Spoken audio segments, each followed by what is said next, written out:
अजनबी साया यह कहानी एक छोटे से शहर के एक अजनबी युवक आरिफ की है, जो अक्सर अपनी गहरी सोच और अकेलेपन के कारण सबसे अलग रहता था। वह एक साधारण लड़का था, लेकिन उसकी आंखों में कुछ ऐसा था जो उसे दूसरों से अलग बनाता था।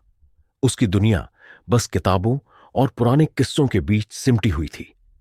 उसे विश्वास था कि जिन्न और भूत प्रेत केवल अफसाने नहीं होते, बल्कि किसी न किसी रूप में सच होते हैं। आखिरी कुछ महीनों से आरिफ का मन अस्थिर हो गया था। उसे रह रहकर अजनबी ख्वाब आने लगे थे, जिनमें वह एक पुरानी हवेली में बंद रहता। हवेली के हर कमरे में अजीब सी आवाजें आती, जैसे कोई उसे पुकार रहा हो।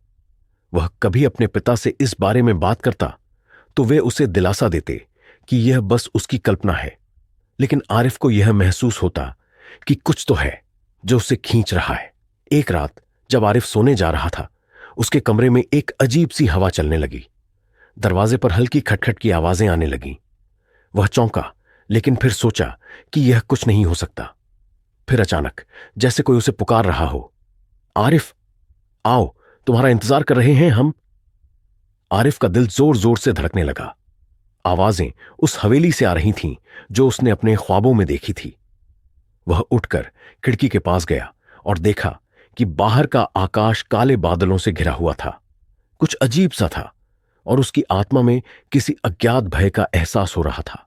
उसने अपने मन को समझाया और सोने की कोशिश की, लेकिन अचानक उसकी आंखें बंद होते ही वह एक अजनबी जगह पर पहुंच गया।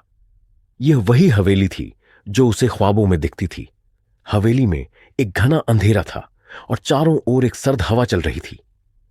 आरिफ ने अपनी आंखें फटी फटी सी खोलीं और देखा कि सामने एक वृद्ध महिला खड़ी थी। उसकी आंखों में गहरी मायूसी और दर्द था। उसने धीरे से कहा, तुम आ गए हो आरिफ, अब मैं तुम्हें अपना राज बताने वाली हूं। वृद्ध महिला ने आरिफ को बताया कि वह एक जिन्न थी जिसका नाम जन्नत था। वह पहले एक खूबसूरत राजकुमारी थी जो एक बुरी शक्ति के जादू से जिन्न बन गई थी। सदियों से वह इस हवेली में बंधी हुई थी और उसे हर रात किसी युवक के माध्यम से मुक्ति की उम्मीद थी। उसे किसी ऐसे व्यक्ति की तलाश थी जो उसका दर्द समझ सके और जो उसे आजाद कर सके। आरिफ चौंका हुआ, पूछा, क्या तुम मुझसे कुछ चाहती हो?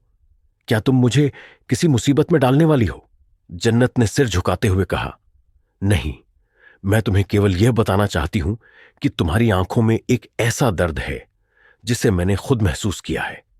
तुम भी किसी चीज से परेशान हो, सही?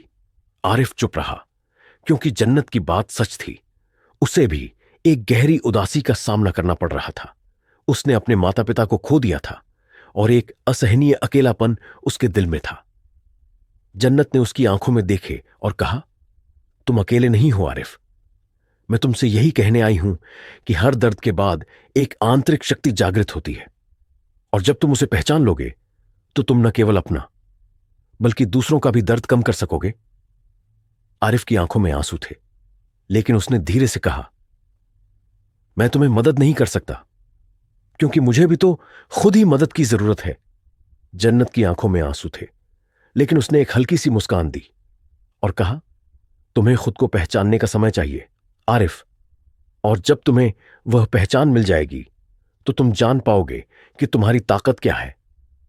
आरिफ ने सिर झुकाया और फिर उसने महसूस किया कि हवेली के चारों ओर कुछ हल्का सा खिला हुआ था।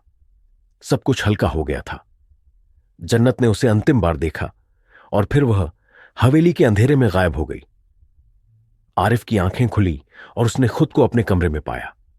यह सब एक सपना था, लेकिन उस सपने ने उसे अपनी सच्चाई का एहसास दिलाया। उसने जाना कि अगर वह खुद को समझ सकेगा तो अपनी दुखों को दूर कर सकेगा। वह अब अजनबी साया से बाहर आ चुका था और अब उसने जीवन को नए दृष्टिकोण से देखना शुरू किया। उसकी आंखों में अब वही पुरानी चमक लौट आई थी, लेकिन अब वह जानता था कि हर दर्द के साथ कोई न कोई सबक जुड़ा होता है, और यह सबक उसे जन्नत से मिला था।